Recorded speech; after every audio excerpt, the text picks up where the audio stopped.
What's up, everybody? Once again, it is I, James, coming to you from the Nerdy Mewzings podcast studio. And today I am joined by an awesome indie creator. We are here to talk about his upcoming comic, This Land is Old and Dark.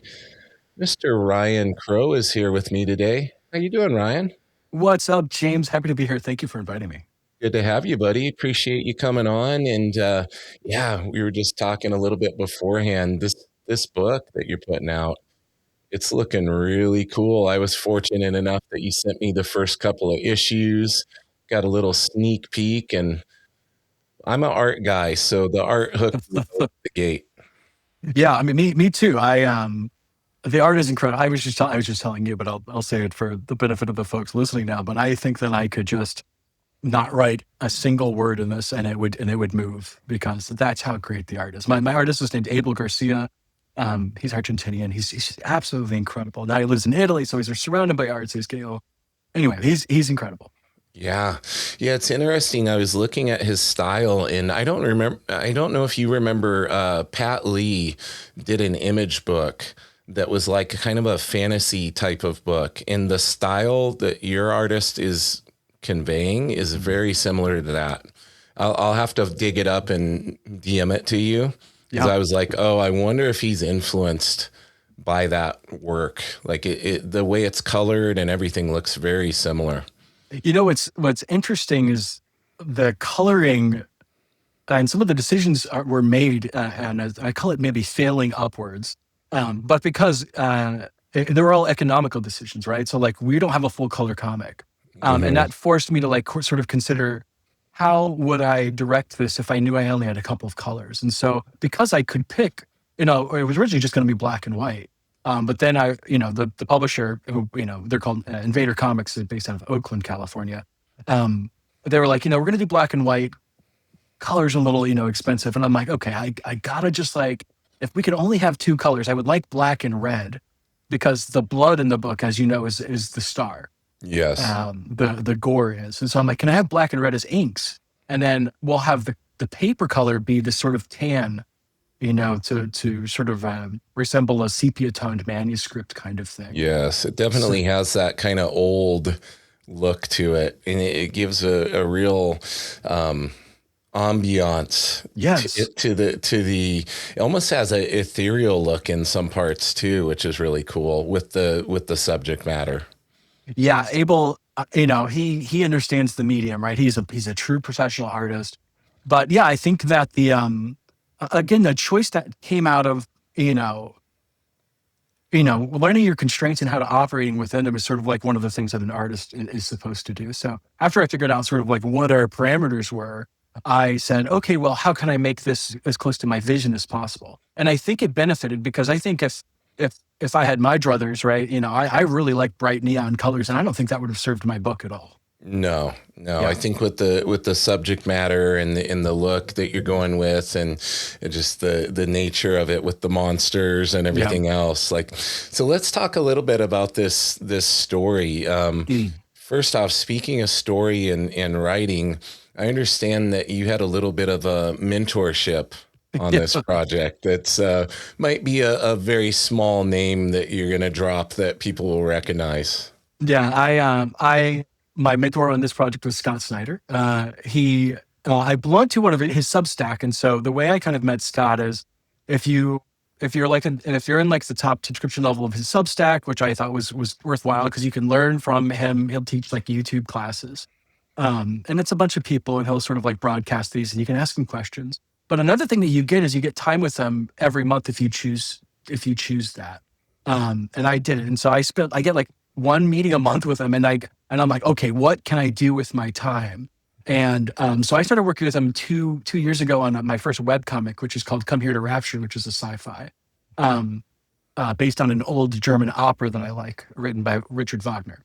And anyway, I sent this to him, and I just started working with him, and I'm like, okay, not only will he read my stuff, but he'll give me feedback on it. So I was like, oh wow, this is great. And he was totally cool about it. So yeah, I mean, he's been really incredible. And I get to meet with him maybe 10 minutes a month. It's like That's amazing. It's not a lot, but the value of that time cannot be expressed monetarily. It It's is invaluable. invaluable. Yeah, like you were saying, like the cost, whatever the cost of that tier is to be a part of that 10 minutes a month is totally invaluable for a creator. And just getting insight into one of the greatest minds in comics right now. It's crazy. It's crazy. I mean, I've been writing for a long time, not comics, but I'm just a bit of writer. And there is stuff that I never like. He'll say something, and it's just like a little detail. He's not changing my story. He accepts like what I bring him, and he's like very good about that. Because when you go to somebody who's like that, I think there's this fear that they would just like rewrite it or do it for you. But he would be like, this is great, this is great, this is great. He's like, look at this, look at these 2 words here. Like this is how granular it gets. He's like, I think that this would serve you better here because of the tone you're looking at. And also think about what that sets up for later. And it's little stuff like that opened up. It just opened up for me. I would, Yeah, it's amazing. that's beautiful. So let's let everybody know kind of the quote unquote elevator pitch for this comic. If you had to condense this and encapsulate it into what it's about and why people should be excited to pick it up. I can already say the art is going to be a big part of that. Like people are going to see the art and want to pick it up. Like that's where you got to pull people in and get them to want to read it. Yeah, Tell us a little bit about the story and what you're willing to share so far before it comes out. Yeah, so I mean, the story basically takes place in the late 18th century, and so what happens is, in America, or in what will become America, people are expanding westward, right? And they're going out into this massive. I mean, they had no idea how big the land was at the time, so they're going out and they're trying to settle everything.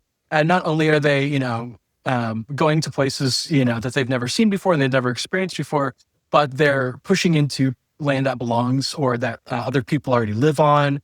And there's also just this history there that they're taking for granted. And so it's this push westward by these people who, are brave and are explorers, but they're also doing something that I think in contemporary times, you might be like, oh, well, maybe that's not great. And they're taking land for people and they're trying to control the wild and the wilderness and sort of the untamable aspects of nature. And so that is what the story, those are the themes of the story. So one of the things I think about all the time are like, do we actually own anything or are we just borrowing? Right. The universe does not care about human beings. We are going to go, we've come and gone in a blink of an eye, right? In the grand scheme of things. And so this idea that we own anything or that we could somehow tame this primordial and infinite concept of nature, of existence, I think is a big folly of man. And so this book explores that. Oh, very cool. See, you couldn't have said that better, man. Now everybody's intrigued. Well, I was like, am I rambling? That's what it's like, because I've got a lot of thoughts on it, obviously. Now, this is being published by Invader Comics. Is this your first big comic that's been out on stands, or did you have some released, and published prior to this? I had a short comic, like a 10-pager, published in the Scott Snyder anthology. So basically, everybody that belongs to that Substack belongs to a class. This is where James Tynion came through this as well. So it's had some big names, or he was a student of Scott's, I believe. So anyway, they published this anthology called The Cloakroom. So my first comic was in that. It's called Pineapple Macho. It's a mixture of like Who Framed Roger Rabbit and Sin City. Nice. Yeah, it's fun. So that was my first published comic, and I don't know if it was ever on stands, but it had the Kickstarter release, and it's out there. This will be my first solo comic that is coming out that is not on like Webtoons, which I had a few comics in there that I gave a shot. But yeah, so the short answer is yes, number one. Very cool. So what made you decide to go this route as opposed to like maybe a crowdfunded book? Yeah, that's such a good question. I did not know how to do crowdfunding, and some people, like the people I really respect and admire, figure that out on their own. And I love that. And man, I probably would have. However, this is kind of I'm going to make it short, but my Instagram and Twitter handle are Dr. Crowe, at Dr. Crowe. So Invader Comics was originally called 215-8, and they had a series called Dr. Crowe, not named Oh, after me, totally unrelated. But I saw that, I had a Google alert set up for my name because I work in a place where people would use my name. So right. it hit, and it was like, Dr. Crowe is now out on stand. I'm like, what is that? So I looked it up, saw the comic, reached out to the creator, and I'm like, that's my name. I'd love to get a book from you, sign it. And then I found out that 215 Inc. was local. And so I went to go see them at a Comic-Con, and I just started seeing them. And I worked in comics for a little bit for a tech company that made an app that you could buy and sell. It's called Shortbox, that you could buy and Oh, sell yeah. buy and sell graded comics. So Yep. I went to all the cons and I kept running into them. And so I just developed a relationship with them. And that's why I chose to reach out to them before I did anything on my own. Wow, what a series of events. Weird, right? Synchronicity, like whatever. Talk about the primordial universe and doing Yeah. things. That's kind of funny, depending on how you want to look at things. Yeah, Yeah. that's cool. So with Invader, so they're handling the publishing, and then how did you come to meet the artist? Is this somebody you discovered on Instagram? Yeah. So I have a pretty weird memory. I've got like a really excellent I wouldn't call it photographic memory. I think that has like some, bullshitty connotations, but I do remember art a lot. And I remember artists. It's just something that imprints upon me. So what I'll do in my free time, I do this in the bathroom. If I'm on a bus, I go through Instagram and I just look at art, and then I catalog people that I would like to work with. And I might never ever talk to them, but when I see somebody I really like, I reach out to them and I'm like, hey, what's your rate? I'd love to work with you. Abel is one of those folks. Abel's my artist. And so anyway, I have like a bunch of them just in my head. And so I think about what I want to, I think about the art first before I think about the story. And so I'm like, what would I want to do in that style? I love horror. Abel's art is meant for horror. It's like pretty obvious if you go look at what he's done. And so anyway, I had Abel in mind. I was like, I want to write a horror story. And then once the inspiration hit for the story, I didn't have to think about it. It was just his art slotted down in my brain. And I reached out to him immediately, and I'm like, I've got this thing. Let's do this together. And so that's kind of how it came to be. So I'd reached out to him, but I don't want to oversell sort of like the way my brain works, but like I have hundreds of artists in there. Yeah. And I'm always thinking about them, and I follow them. So I constantly see their work too. Yeah, that's how I discovered Abel, and that's how I reached out to him. They're in the Rolodex for future use. Yeah, I call it the Krolodex because it's my license. Yes. Trademark that. Trademark IP. Now, where did this love of writing start? Like, how far back does this go for you? Did it start with a love of reading and consuming creative content? Yeah, that's exactly right. I mean, my grandfather wrote children's books for my parents, and they were on sale. They're in like the Library of Congress. So like they're books, that they're out there. So when I was a kid, I knew that he wrote, and I was interested in it. So like as early as I could climb up to a computer, I remember when I was 6 years old, I'd go to my grandparents' house and he'd be like, "What did you do today?" And he'd sit me on his lap and we'd be in front of his computer, and I would just tell him, and he's like, "Okay, let's write a story about it." And I don't know why he did that. I don't know if I asked for it. I don't remember, but I remember doing it every time I went to his house. And all of a sudden we had like we had a bunch of stories, and he would print it out for me. So I'd have a book, and I don't know why he did that, but he did. And so I was like, oh, okay, this is really fun. And I used to read all the time. I'm old enough to have been, without a computer for like those, for like the first like 10 years of my life. And I had a book with me all the time. And whenever I left the house, I had one or two books. I had my little backpack. I'd go to summer camp and I'd read. If I was in the car, I'd be reading because I just loved reading. So yeah, I think that's where it started. And then, actually when I was 7 years old, I went to a summer camp, and I spent all of my time at camp in the summer. 3 months out of the year, I would just be there. And we had a camp newspaper, and all the older kids ran it. I was again young, but I noticed that we didn't have any funny pages. Like we didn't have, like when I would read a newspaper, I'd read, Calvin and Hobbes or Family Circus or Doonesbury or whatever was there. And I was like, well, can I write a comic? And they were like, can you draw? The answer is no. I was a 7-year-old. But there's a counselor I liked, and he was really clumsy. So I just wrote a comic about that. And I did it for 3 months, and that was my first comic technically. That's awesome, man. That was the debut. Yeah, it was not good. I mean, I looked back and I'm like, what were you thinking? You got the story all wrong. Anyway, I'm kidding. For the people that are watching, it'll be obvious that you have a love and a passion for comics because you have some awesome books there on your wall and some treasures. So when did the love of comics spark off for you? Was that around the same time frame as when you were getting into reading? Yeah, I think so. My first IP was Ninja Turtles, but I didn't know they were comics yet, so I don't know if that counts.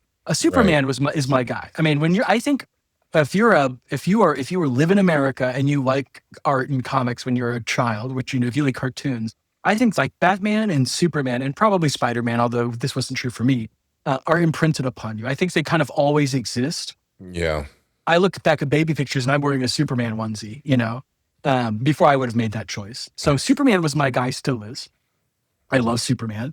And the first comics that I wanted was The Death of Superman, which ages me, because I would have been about 6 or 7 when that came out, so 1992.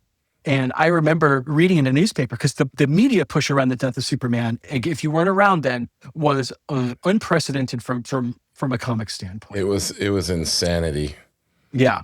And so I heard about The Death of Superman. My mom was even talking about it. She doesn't care about comics. And I was like, I would like that comic book. And so one day she picked me up from school and she handed me a little bag and it had the trade of Death of Superman. I was, again, 6 or 7. I read that thing 3-4 times that night. And I was like, oh, I love comic books. Nice. So that was my first comic. And then I would kind of just get comics randomly. Now, the funny thing was when we didn't have a comic book store near me. So the thing that I read was Wizard Magazine. Oh, yeah. So it's like saying you're a sports fan, but you only watch ESPN. Right. So I would read Wizard because that's what they had on my magazine rack at the grocery store. And I didn't know where a comic book store was. But then finally, I'm giving you a whole history here. I don't know. You're good, man. I love it.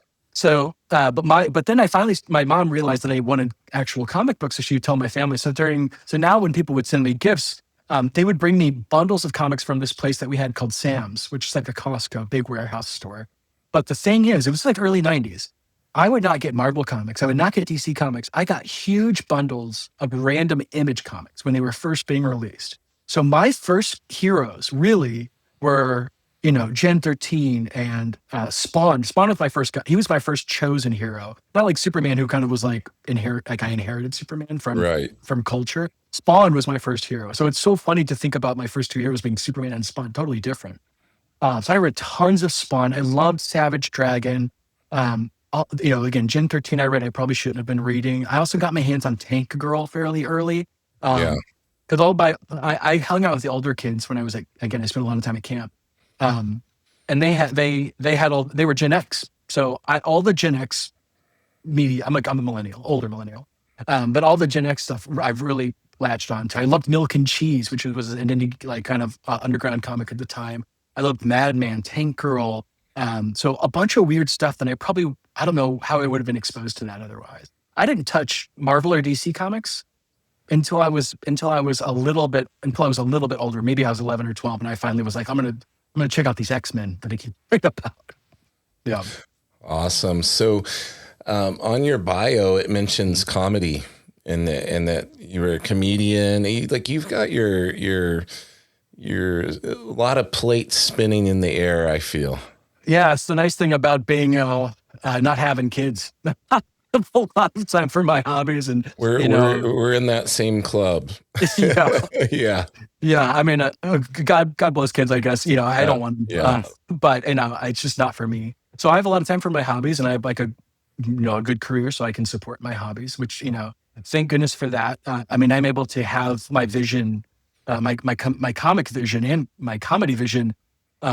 Because I have the privilege of having the ability to support that financially. So that's really wonderful. And I really appreciate that about my life, and I'm lucky to have it. So yeah, I'm a comedian. So I have a comedy company, a show called Drunk Theater.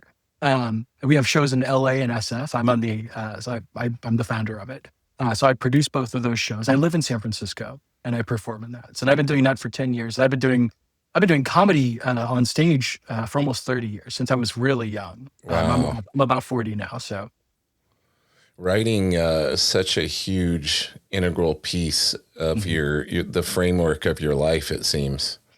Yeah, which is funny because my comedy that I typically do is improv, but it's all writing. I mean, all It's of that is a writing still muscle. the way your brain works and everything. Even for improv, you have to have that element there Yeah. to facilitate good improv and being able to pivot on the fly. Yeah. Yeah, I do a different type of improv. Like some people have seen Whose Line Is It Anyway, where they do little games, but I do entire plays. So I make them up on the spot. And in order to be able to do that, you have to have a very, very deep and intimate relationship with how stories are told. Right. When you were younger and you were writing and consuming comics, did you ever did you have a plan in your mind that one day you would like to write a comic and pursue that? Or No, did this all just come to be like later in your life? yeah, I did not think that I would do that. I thought it was cool. But I didn't, there was no way for me to do that for a while. I did not grow up with money. So the idea that and I knew that it would cost money to do that. Unless I took the time to learn how to draw. And I'm a decent artist on my own right, but not good enough for the art that I want to exist near my writing. So I have like my own a standard that I don't think I meet. Um, but when I moved out, when I finally left grad school and I started my career and I was like, oh, I have time now for my hobbies. Cause when I was in grad school, I had 3 jobs and grad school, which was hard. I thought I was going to go pursue my doctorate. Um, and I just did not have time for hobbies. So when I left grad school, started my career. Now I had money and time. And then, um, I was like, okay, well, I want to write something. And so I started a bunch of, I love poetry. So I wrote poetry. I started writing a book. And then I got back to it's my grandfather again. I went back and read all of his books. And I'm like, oh, these are really cool. And it'd be really cool to have. And he had a great artist on these too. So I was like, it'd be cool to write a children's book. And then I started like writing children's books, but then I didn't have any experience. Like, I'm not a parent. I don't know what the kids want to read. So I was like, okay, well, what do I want to do? And then it was like comics. So the day I decided I wanted to do comics, I just sat down, spent the next 5 hours searching for a way to do that. I found a little publisher and they were like, we want writers. We're not going to pay you, but we've got a couple of things you could write on. And I'm like, well, that's as good as I don't need to get paid. I just want to do it. So my first comic that I wrote was this. I don't know if it ever got released. I think the publisher folded really quick. It was a really small, like a 3-man team. But they put me on this like book called The Compatriot, which is about a Nigerian hero, a book I have no business writing, but I did write it. And I basically wrote a Black Panther story. But yeah, and then I was like, and then I met my artist who was working on that. And then I'm like, hey, do you and I just want to like do our own thing? And so that's how would call my quote professional comic writing career got started.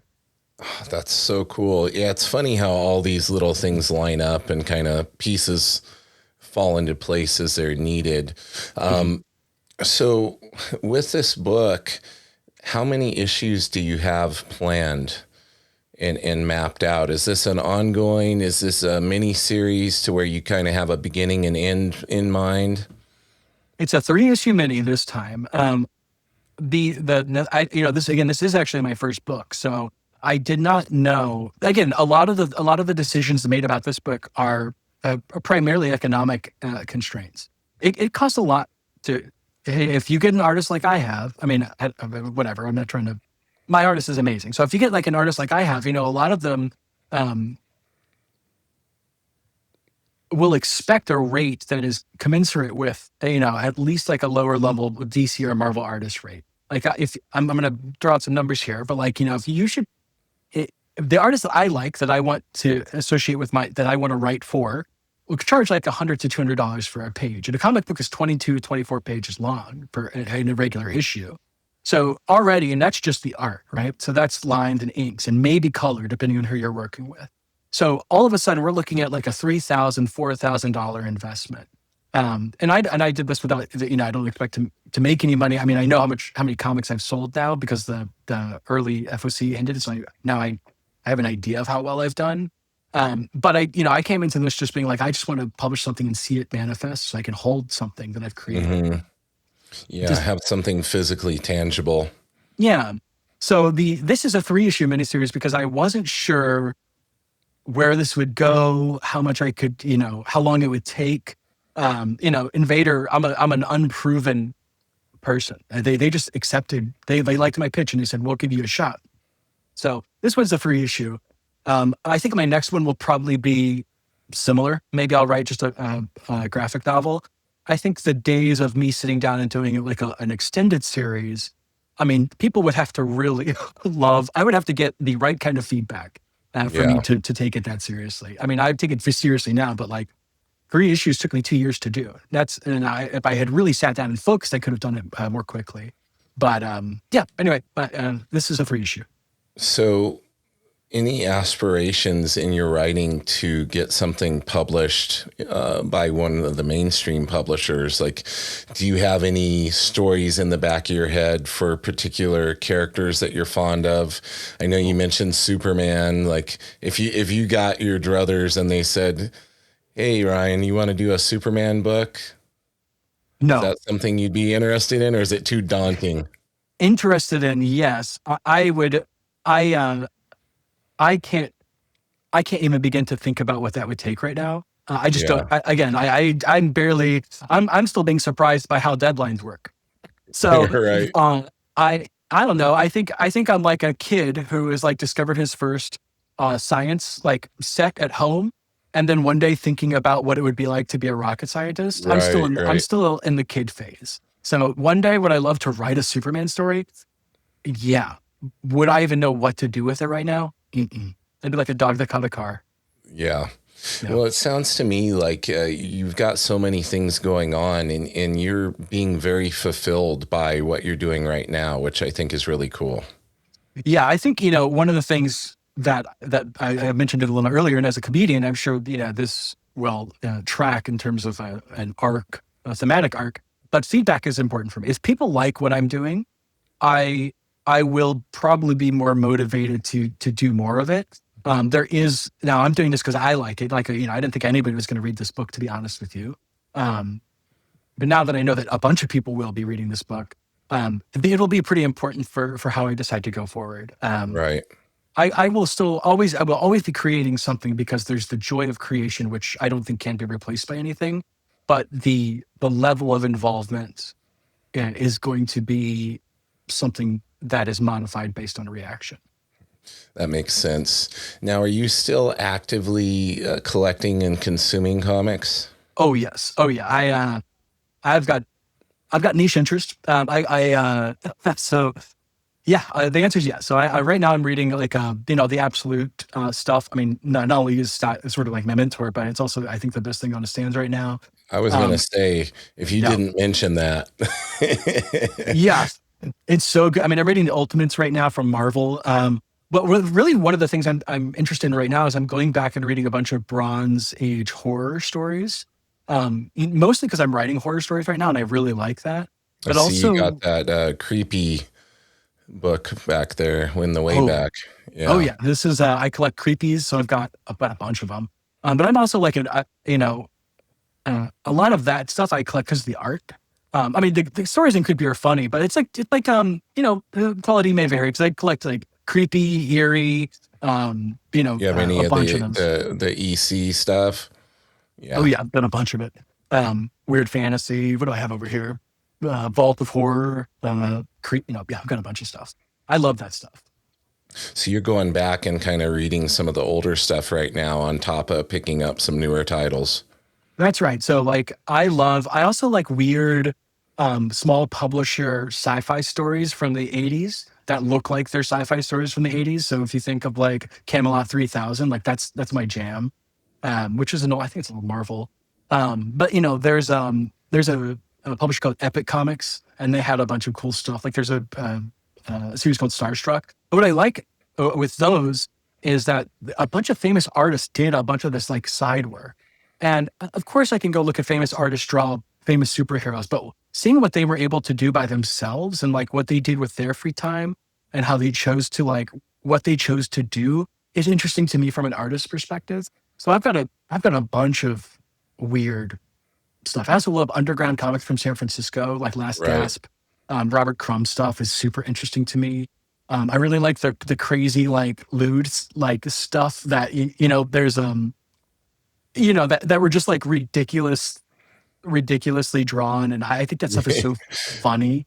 You and my buddy Sam would get along well. We do a live stream every Tuesday called Bristol Bros, and he's like polar opposite of me as far as what he likes, and it's all indie underground, and that's what he makes, and it totally is along the lines of the stuff you're talking about.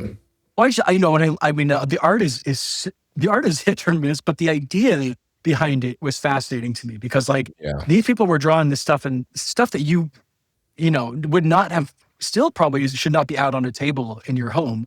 But they were doing it in like the 60s and 70s, and they were responding to a certain period of time in America. Right. And that stuff is just, the history behind it and the act of revolution, like the act of pushing back against the norms is fascinating to me.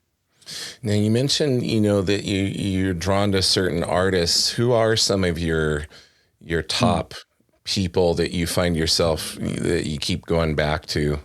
Yeah, I love my favorite artist of all time is Jean Giraud, known as Moebius. Yes. I have an original piece of Moebius art, extremely rare. I'm going to show it to you. It's back there, but it's you should. All right, hold on a second. The viewers love seeing this kind of stuff, man. So this is a sketch he did inside of one of the first editions of the Humanoids, the Inkle, and he did this, and I got this for like, I don't know, $800 at a con, and I'm like, you don't know what you have. This stuff, if you try to find this stuff, it is nigh unaffordable. And he wrote, this is from Moebius to George, whoever George was a lucky guy. Yeah. Anyway, it's my prized possession. I was gonna say, I love it. So Moebius is my dude. Maybe you can't see, but I have his Silver Surfer Galactus tattooed on me. I've got a bunch of tattoos. You can't see them. So I love Moebius. Who else do I love? Kaluta. Michael Kaluta is one of my favorites. He's kind of like your favorite artist. And I am lucky that Michael Kaluta he's like 78 years old. He's doing a cover for This Land Is Old and Dark. I reached out to him. I couldn't believe it. It was like, I was like, I don't even know if he's alive. And I reached out to like the only email I could find.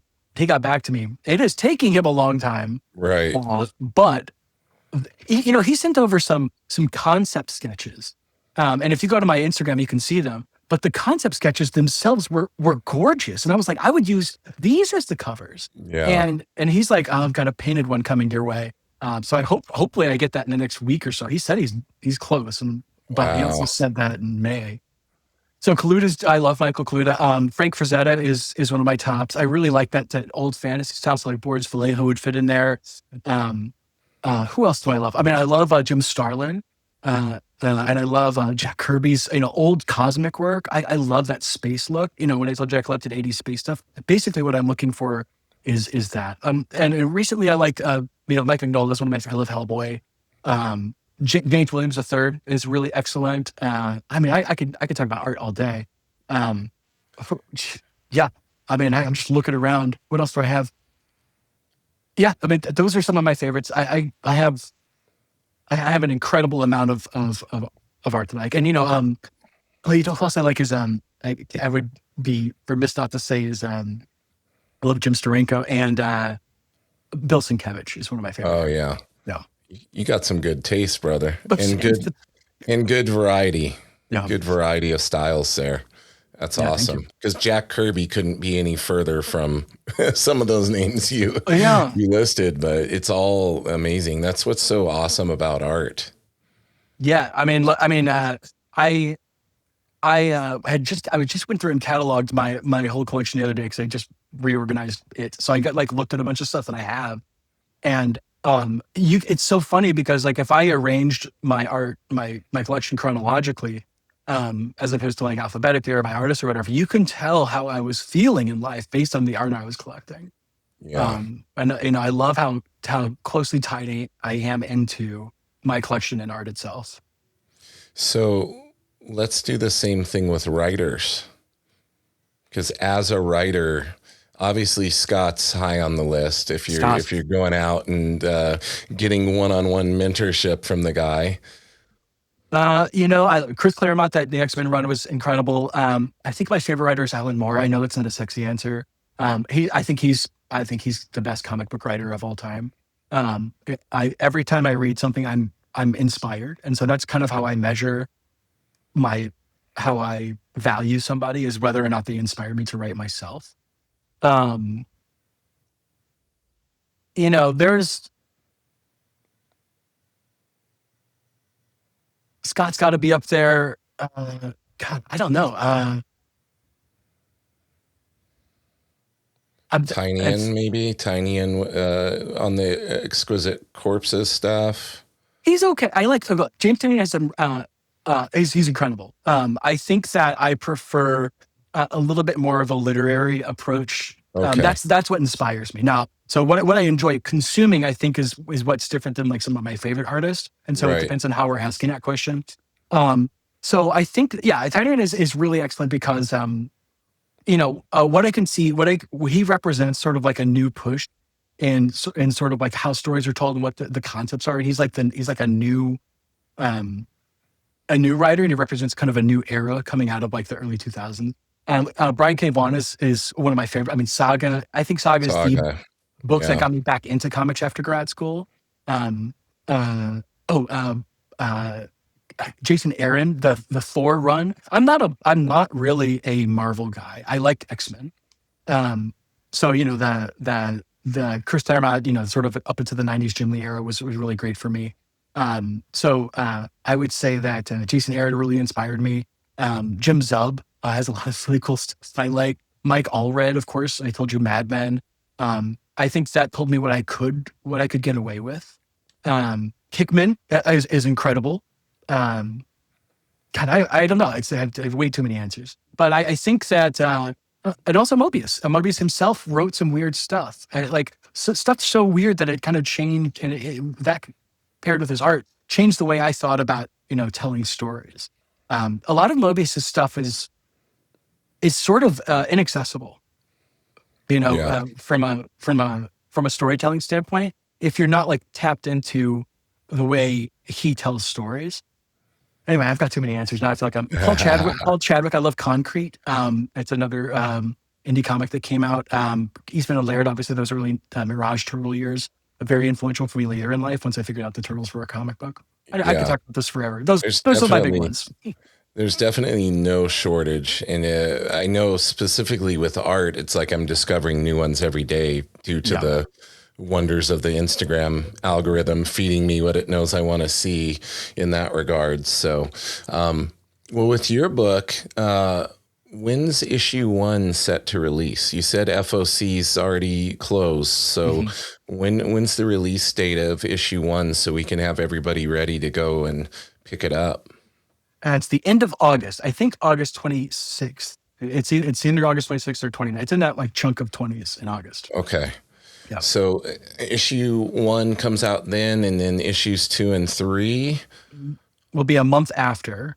Okay. So it should be 3 months worth of releases, and then we'll have a sort of a treat and a big Kickstarter campaign. We'll have a special edition, including a cover done by Simon Beasley, one of my favorite artists. Who I should have said he's awesome. Probably the guy that inspired me to love horror, actually. And I also couldn't believe I got him to agree to it. I mean, money. It's money. It's not like I was like super charming or. Yeah, but here's the thing. Like, one of the things that struck me earlier in the conversation when you said you reached out to your artist that's on this book, you said you asked right away what his rates were. Yeah. And I think so many. I don't want to broadly paint with a broad brush, but I know a lot of people, when they have an idea for their comic, it's like they'll reach out like, hey, do you want to do this with me? And well, I can't pay you, or let's do it for exposure. And it's like, you're going to get a kind of a different response, I think, especially with a known artist or somebody who's proficient in getting paid for their work as a professional. Like you really do need to be professional in your approach with pitching your idea to them. Yeah, I mean, my job, I have to work with like creators a lot. So I also just know what works. And I'm a marketer for, tech. And so I have to work with like, influencers and stuff. And so, I used to work at video games. So I have to work with like content creators. And so I know what you should be saying to people when you're trying to work with them. Now, again, I also come from a place of, I would say, again, privilege. I mean, I worked for it, but like also I have the ability to go out and say to people, I can pay you. There are artists out there, and I just want to make this clear in case anybody's listening, you might not have that ability right now. So going out and talking with people about, if you want somebody to draw your thing, you are going to have to find other ways to convince them. And I think just being honest about what you want to do and also just knowing that you are going to get a certain level of talent that will agree to work with you until you can pay with them. And the creative part of you as the artist is learning how to make the best with what you have. And also to respect the people that you're working with, even if, you're not exactly working with a Daniel Warren and a Johnson, or whatever. For sure. Now, you said after the 3 issues release, there's going to be a Kickstarter for the trade and all of that. Are you going to be venturing into managing that on your own, or are you going to let somebody else handle that for you? I think Invader's still handling it. I'm going to learn as much as I can. I mean, I don't have the need to have control over my thing. I'm writing it. I trust Invader. So I think that for the time being, that relationship is serving me well. If at some point, I mean, I'm going to be learning in case someday I want to do something on my own. There might be a day where Invader's like, okay, we can't keep doing all your work and I have to figure it out on my own. So yeah, for this one, it'll be Invader. Hopefully in the future, Invader will work for me or some other publisher, but I really don't have, and maybe this will change, but right now I don't have any desire to manage that on my own. I think that's smart if you can do it that way. From my understanding, a lot goes into managing a Kickstarter and doing it the right way. So having somebody who's experienced in doing those, I think, is invaluable. Yeah, I mean, I almost worked with I reached out to a couple of people when I was still exploring my options before I signed with Invader. I reached out to a couple of people who are professionally managing Kickstarters. Like there's groups out there that will do it for you. They were expensive, but I think I would probably choose that route in the future if I wanted to go out on a loan. But the thing is, I think the smart thing is I would always be learning so that I would figure out how to do it on my own if I ever needed to. Yeah, I think that's very smart. Do you have an idea percolating for your next book? I've got a bunch. I think if you're a creator, if you're a writer, you should always have ideas in your back pocket, because who knows where you're going to be. I think so I'm going to answer your question, but I'm going to lead up to this unsolicited advice for folks. You should always have ideas because you never know who you're going to talk to. And you're never going to know if like your main story is not interesting to them. Maybe you got this cool idea for a horror story you got on the pitch pages for it. And like, we don't really do horror, but I like the way you work. Do you have any fantasy stuff? You should have something. You got to have something. So I've got a bunch of ideas. I think the thing I want to work on next, there's 2 books that the stories I can't really get out of my head. And I've obviously got the artist in my head who I'd want to work with. One is called The Special at Karma. And the idea is it would be a graphic novel that is about a restaurant that only serves you what you deserve. There you go. And so you go in there, you order the special, and they come out with what you deserve. And my main character gets what he deserves, and it fucks with him. That could lead to many different meals being served there. Yeah, exactly. That's right. So you kind of get to see what the world exists like with this presence of this thing, because it's going to be supernatural. It's going to be unexplained, but the world has to deal with it. So that's an idea that I really think is really interesting, and it's going to be kind of like a psychological horror, if not a thriller. And then the other one I have is called tentatively I'm calling it Wall to Wall Creeps or Peeping, and it's about a guy who is a peeping tom, but not about. It's not just perv stuff. He just likes to see people live their lives, and he just likes to watch it happen. And then he discovers that what he's really into is watching people experience things for the first time. And then when he starts running out of ways to get that regularly, he starts to manufacture first time things and sort of how that obsession takes hold over him. Nice. So you mentioned you got to have something for each genre kind Yep. of in your back pocket. You got Yep. anything superhero related that you've come up with? Oh, kind of. I don't know. Because There's with a superheroes, like, here's the thing, Mhm. so much of it's already, every iteration of it's been done. So coming up with some unique take on it can be very challenging. I think that is the thing. I mean, so I told you I worked on a book called The Compatriot. The first thing I wrote was a superhero story. Um, I don't know if like I told you, I think I basically just wrote a Black Panther story. I mean, I should not have been writing a book about a Nigerian hero. I've never thought about Nigeria, for long. But so superheroes are hard because again, I have read so much now that I'm kind of like, well, what would I want to say about it? And a lot of the stuff I would want to say about it has been said. So no, I haven't really thought about I've kind of stayed away from superheroes. Um, I don't. I have thought about it on occasion, and there are things that I write that could be superhero related, right? So I've got a book called Black Galactic that I started writing a pitch for, and Black Galactic is about the most dangerous rock band in the galaxy, and basically they uncover a murder plot in the galactic music industry, and they sort of have to solve it. But the people in Black Galactic, the band members, are like kind of aliens and each have powers based on their race. Are they superheroes? They could be. Right. That's one way to look at it. But that's not what I'm not writing a superhero story. It's just a hero with super people in it. So there's your next challenge. That's it. I don't know. That's really difficult. Yeah. Because you think you want to write a superhero, like you want to write a superhero as a comic book writer. I mean, it's just here somewhere. I just don't know what I'd write. Well, I'm looking forward to hearing about that when you do come up with it. Hopefully, we can get you back on the pod. I'd like to have you back on once your book comes out so we can talk about all the success. I know you got to keep some things close to the vest. You have the numbers right now. You kind of have an idea of how it's going. So Yeah. I think just based on what I saw, I think it's going to be really successful. And I'm excited that I got to talk to you on here, fairly early in your comic book writing career. And hopefully it's not the only part of my comic book career, but yes, thank you. I will say that the what I can share is that This Land Is All Dark issue 1 broke sales records for Invader. So Beautiful. very grateful. And here's the thing, I don't think I did enough work to deserve that. So I feel blessed for Invader for supporting me, and I reached out to a couple of content creators and my friends spread it around. It's going to do pretty well. I just hope I can keep it up. You know what they say? Like the first issue of a comic is always the bestseller. So like I'm riding this high while I can, and we'll see where it goes. Awesome, Ryan. Well, I want to give you a moment here at the end to let everybody know the best places to keep track of you online, to keep track of what you're doing, to learn about, these releases of your books and any upcoming work that you're going to be releasing. What are the best places that they should be following you?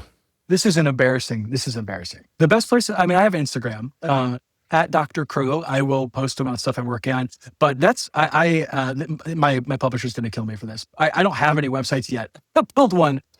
So that's upcoming. I will write that at some point, or create one of those at one point. So right now I think it would be at Invader Comics. So, my publisher is better at promoting than I am. Yeah, even though I'm in marketing, I'm embarrassed even talking about this. And then at some point I will, develop an online store and maybe a newsletter or something where you can keep up to date with me. But at Dr. Crow right now is the best spot. And then as Hey, far as things coming up, it's just this right now. keep it simple, right? Yeah, keep it simple, stupid. That's right. That's I right. love it, Ryan. Well, thank you so much for spending some time with me and hanging out. I had a great time chatting with you. I think we got to get you back on to just talk about our love of comics and art, because I think we Oof. could have spent the whole podcast talking about that stuff. Oh yeah, I had to like sit there and stop myself from talking. I think you saw me like pause at one point. I'm like, do I have Yeah. 30 minutes to talk? Yeah, I totally would love that. Awesome, brother. Well, listen, hang out with me for a moment while I talk to everybody here. I appreciate everybody listening and watching. You guys are awesome. I love bringing creators on here and exposing you guys to new up and coming writers and artists. If you guys are enjoying and you want to get access to the podcast 48 hours early, you can head over to patreon.com/Nerdy Mewzings. For only $5 a month, you can get access to each week's episode 48 hours early.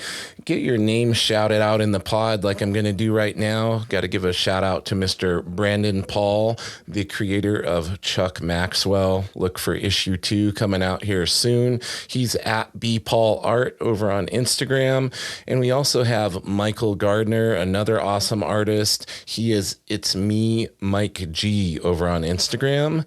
And in the meantime, everybody, keep it nerdy.